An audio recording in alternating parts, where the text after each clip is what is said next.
नमस्कार दोस्तों, साल 2024 की बात है।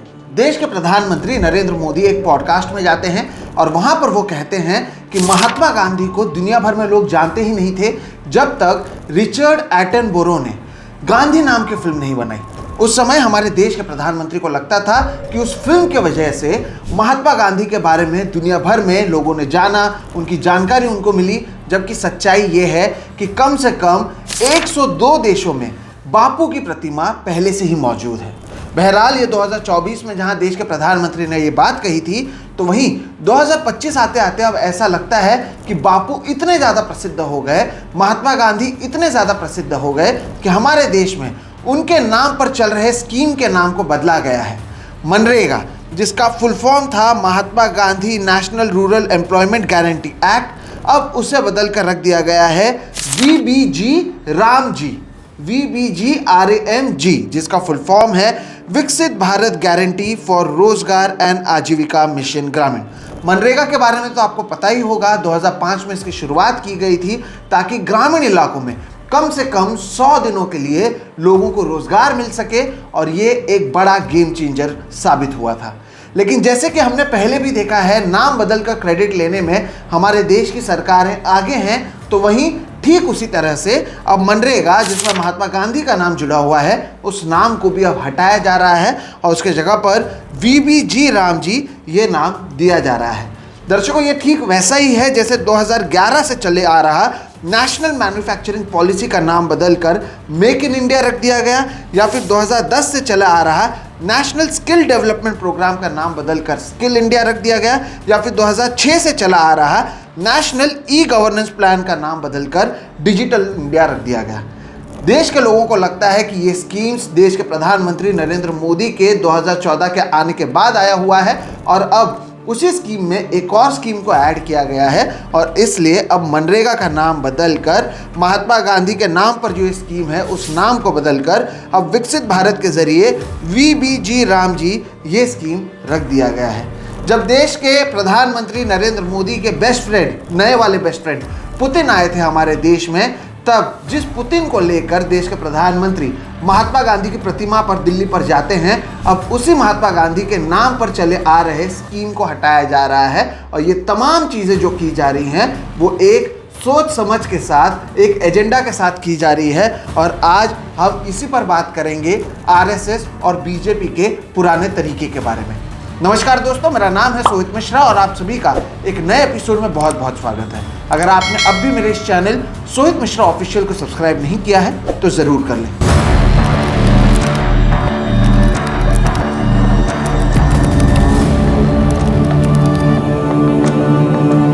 2014 में सत्ता में आने के बाद पहले देश के जो प्रधानमंत्री थे पंडित जवाहरलाल नेहरू, उन्हें विलन बनाने के बाद और अकबर को हमारे इतिहास के किताबों से हटाने के बाद अब ऐसा लगता है कि भारतीय जनता पार्टी की जो सरकार है उनकी नज़र अब महात्मा गांधी पर पड़ गई है। इनकी यहाँ पर अड़चन दर्शकों ये है कि वो ना ही महात्मा गांधी को विलन बना सकते हैं क्योंकि दुनिया भर में उनके चहेते मौजूद हैं, और ना ही बापू का इतिहास इतना बड़ा है कि उन्हें ये अपने इतिहास के किताबों से निकाल सकते हैं। क्योंकि बापू का इतिहास इतना बड़ा है, वो इन्हें इतिहास से भी नहीं हटा पा रहे हैं, इतिहास के पन्नों को कम नहीं कर पा रहे हैं, और ना ही उन्हें इस देश में विलन बना पा रहे हैं। ऐसे में आप कर क्या सकते हैं? ऐसे में आप धीरे धीरे महात्मा गांधी की प्रतिमा को कम करने की कोशिश कीजिए, उनकी छवि को कम करने की कोशिश कीजिए, जैसे कि 2024 में इन्होंने किया कि पहले तो बापू को कोई जानता ही नहीं था, एक फिल्म की वजह से दुनिया भर में बापू प्रसिद्ध हुए। तो वहीं 2025 में अब मनरेगा नामक जो स्कीम चलाई जा रही थी उस स्कीम को हटाया गया। हमारे देश में अब नाम बदलना शायद सबसे बड़ी प्राथमिकता बन चुकी है, और उसी के तहत ये सारी चीज़ें की जा रही हैं।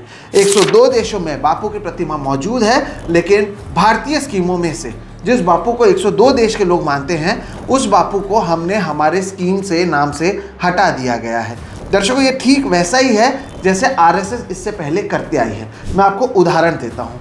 RSS को सबसे पहले बैन किया था सरदार पटेल ने। तो आप पाएंगे कि सरदार पटेल की सबसे बड़ी प्रतिमा जो है वो भारतीय जनता पार्टी के लोग बनाते हैं, लेकिन ठीक उसी समय सरदार पटेल के नाम पर अहमदाबाद में चल रहे स्टेडियम का नाम बदलकर देश की और दुनिया की जो सबसे बड़ी क्रिकेट स्टेडियम है उसका नाम नरेंद्र मोदी के नाम पर कर दिया जाता है। यानी सरदार पटेल जिन्होंने आरएसएस को बैन किया था उन्हें ये अपने साथ भी ले लेते हैं और साथ ही साथ धीरे धीरे उनके नाम को हटाकर ये अपने नाम को वहाँ पर ऐड करने लगते हैं। ऐसे ही कुछ इन्होंने बापू के साथ भी किया था। नरेंद्र मोदी अब महात्मा गांधी की तारीफ करते हैं, हर जगह पर जो भी आता है हम देखते हैं कि वो महात्मा गांधी के यहाँ पर उनके यहाँ पर राजघाट में चले जाते हैं। आरएसएस के मोहन भागवत के पीछे भी बापू की प्रतिमा देखी गई।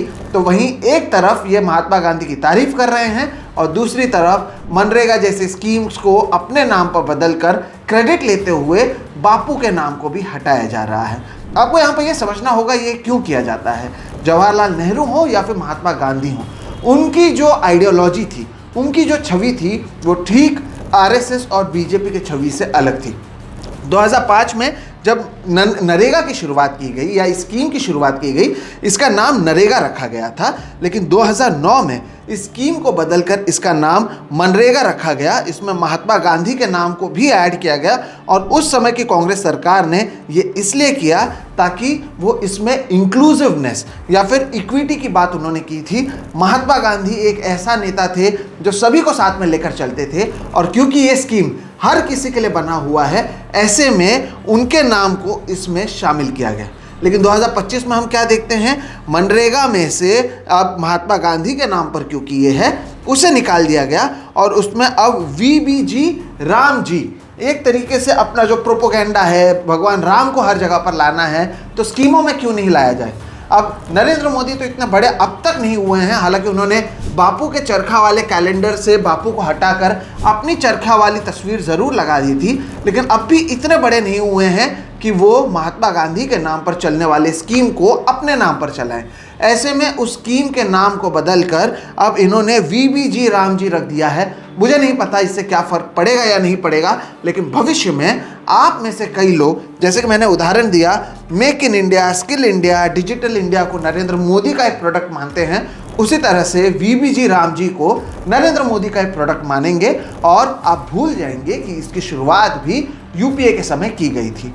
बहरहाल, जब क्योंकि इसकी हम बात कर रहे हैं तो कुछ याददाश्त आपकी ताज़ा कर देते हैं। प्रधानमंत्री नरेंद्र मोदी ही वो शख्स थे जिन्होंने संसद में कहा था कि मनरेगा जो स्कीम है वो कांग्रेस सरकार की फेलियर है, एक ऐसी स्कीम है जिसके ज़रिए लोगों को गड्ढा खोदने के लिए मजबूर किया जाता है। और उन्होंने कहा था कि कांग्रेस के इस फेलियर को बाजे गाजे के साथ दुनिया भर में दिखाएंगे। सुनिए। मेरी राजनीतिक सूझबूझ कहती है कि मनरेगा कभी बंद मत करो।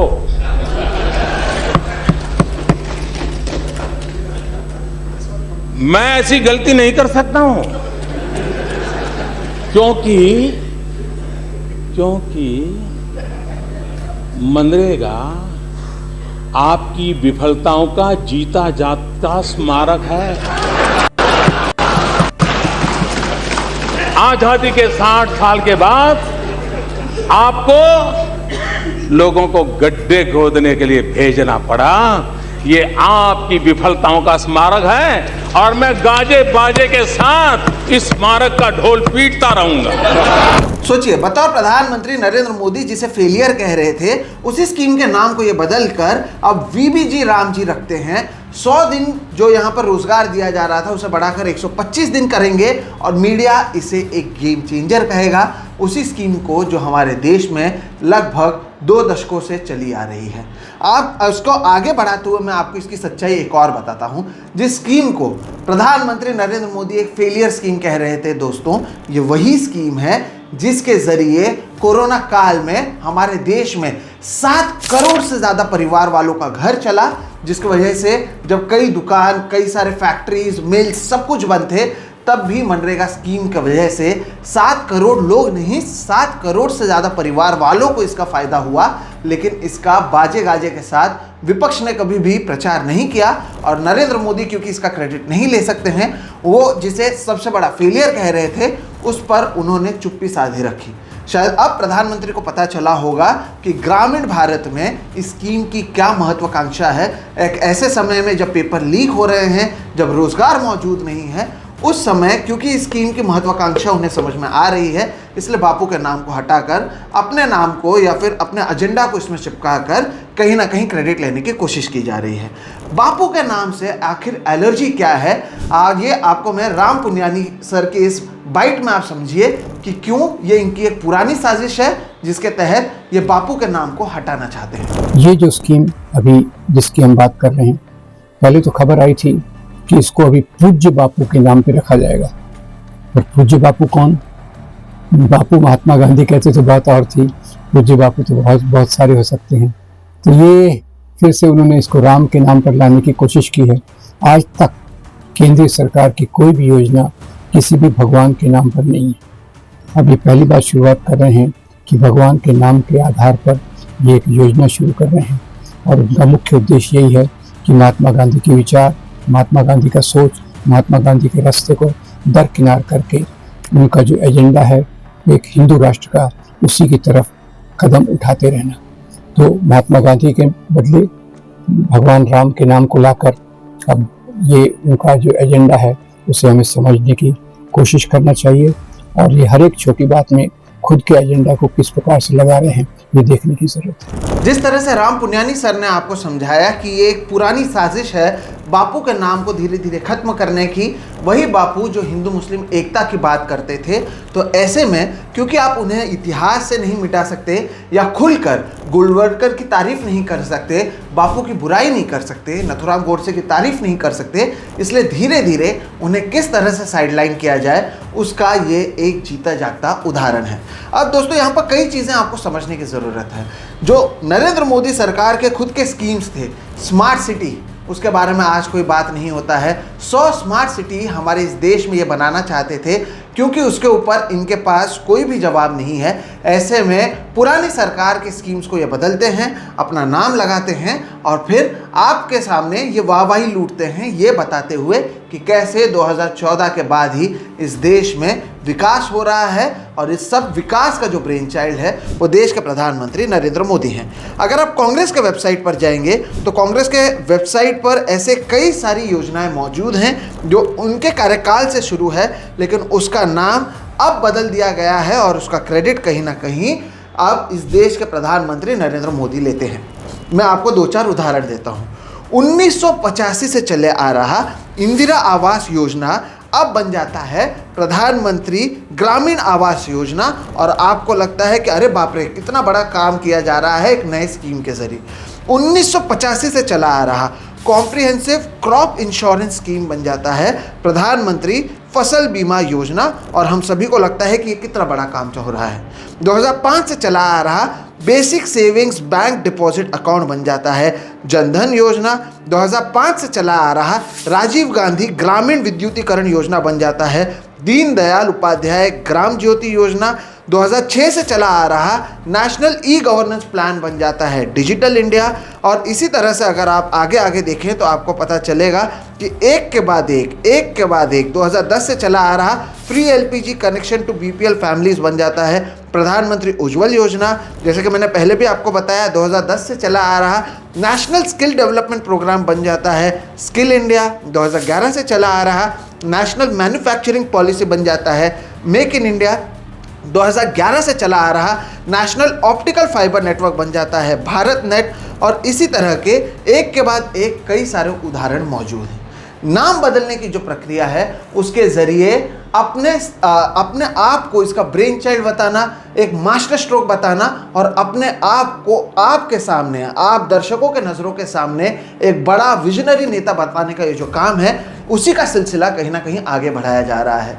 दर्शकों, जब 2047 तक प्रधानमंत्री नरेंद्र मोदी कहते हैं कि वो हमारे देश को विकसित भारत बनाएंगे, तो ये विकसित भारत होगा या हिंदू राष्ट्र होगा या फिर हिंदू राष्ट्र का नाम बदलकर ही विकसित भारत रखा जाएगा, इस पर आपको ध्यान देने की ज़रूरत है। क्योंकि एक के बाद एक वो महापुरुष जो शायद संघ की आइडियोलॉजी से नहीं आते हैं उन्हें हटाने का काम किया जा रहा है। इन सभी को ये अपना करीबी बना लेते हैं, जैसे इन्होंने सरदार पटेल को बनाया, लेकिन उनके नाम पर चला आ रहा जो एक स्टेडियम था उससे उनके नाम को हटाकर नरेंद्र मोदी को ला दिया गया।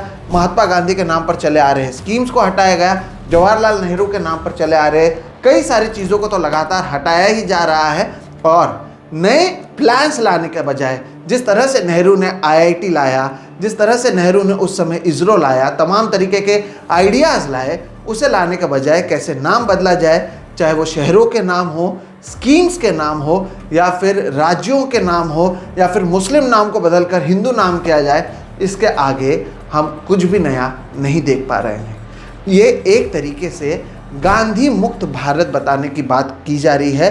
गांधी मुक्त भारत यानी वो भारत जहाँ पर महात्मा गांधी ने सभी लोगों को एक साथ लाया, बापू ने सभी लोगों को एक साथ लाकर इस देश को आज़ादी दिलाई, और इस देश में हिंदू, मुस्लिम, सिख, ईसाई या फिर तमाम जात पात को भी खत्म करने की बात जो बापू ने की, क्योंकि वो मनुस्मृति के खिलाफ जाता है। तो एक तरीके से अब बापू के नाम पर चले आ रहे इस स्कीम को भी खत्म किया जा रहा है, और गांधी मुक्त भारत की तरफ एक और कदम हम बढ़ाते हुए नजर आ रहे हैं।